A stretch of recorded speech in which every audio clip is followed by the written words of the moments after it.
ಇವತ್ತಿನ recipe mushroom pulao. ಇಲ್ಲಿ ಸ್ವಲ್ಪ ಎಣ್ಣೆ ಎಲ್ಲ ಸ್ಪೈಸಸನ್ನು ಹಾಕ್ಕೊಳ್ಬೇಕು. ಅನಂತರ ಆನಿಯನ್, ಶುಂಠಿ, ಬೆಳ್ಳುಳ್ಳಿ, ಹಸಿಮೆಣಸಿನಕಾಯಿ ಇಷ್ಟನ್ನು ಹಾಕ್ಕೊಂಡು ಫ್ರೈ ಮಾಡಿಕೊಂಡು ಅದು ತಣ್ಣಗಾಗೋವರೆಗೂ ಬಿಟ್ಟು ಅನಂತರ ಗ್ರೈಂಡ್ ಮಾಡ್ಕೊಳ್ಬೇಕು, ಪೇಸ್ಟ್ ಮಾಡ್ಕೋಬೇಕು. ಈಗ ಇಲ್ಲಿ ಒಂದು ಕಡೆ ಮಶ್ರೂಮು, ಸ್ವಲ್ಪ ಖಾರದ ಪುಡಿ, ಅರಿಶಿನ, ಉಪ್ಪು, ಮೊಸರು ಇಷ್ಟನ್ನು ಹಾಕಿ ಮ್ಯಾರಿನೇಟ್ ಮಾಡಿ ಇಡೋಣ. ಒಂದು ಕಡೆ ಜಾರಲ್ಲಿ ಕೊತ್ತಂಬರಿ, ಪುದೀನ, ಸ್ವಲ್ಪ ಶುಂಠಿ, ಬೆಳ್ಳುಳ್ಳಿ, ಹಸಿಮೆಣಸಿನಕಾಯಿ ಇಷ್ಟನ್ನು ಪೇಸ್ಟ್ ಮಾಡ್ಕೋಬೇಕು.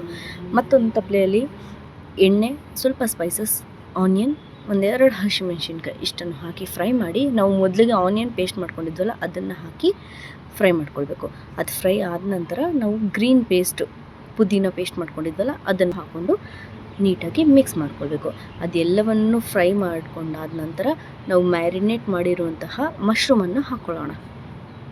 ಇದೆಲ್ಲವನ್ನು ಬೆಂದ ನಂತರ ಹಸಿ ಬಟಾಣಿಯನ್ನು ಹಾಕ್ಕೊಳ್ತಾ ಇದ್ದೀನಿ. ಅದನ್ನು ಹಾಕ್ಕೊಂಡು ಬಿಸಿ ನೀರನ್ನು ಒಂದು ಸೈಡಲ್ಲಿ ಇಟ್ಟಿದ್ದೆ, ಅದನ್ನು ಹಾಕ್ಕೊಳ್ತಾ ಇದ್ದೀನಿ. ರುಚಿಗೆ ತಕ್ಕಷ್ಟು ಉಪ್ಪನ್ನು ಹಾಕಿ, ಸ್ವಲ್ಪ ನಿಂಬೆಹಣ್ಣು ಮತ್ತು ಅಕ್ಕಿ, ನಾನು 15 ನಿಮಿಷ ಅಷ್ಟು ಅಕ್ಕಿನ ನೆನೆಸಿಟ್ಟಿದ್ದೆ, ಆ ಅಕ್ಕಿನ ಹಾಕ್ಕೊಳ್ತಾ ಇದ್ದೀನಿ. ಇಲ್ಲಿ ನಾನು ಸ್ವಲ್ಪ ಜೀರಕ್ ಸಾಂಬಾರ್ ರೈಸ್ ಮತ್ತು ಸೋನಾ ಮಸೂರಿ ರೈಸ್ನ ಯೂಸ್ ಮಾಡಿದ್ದೀನಿ.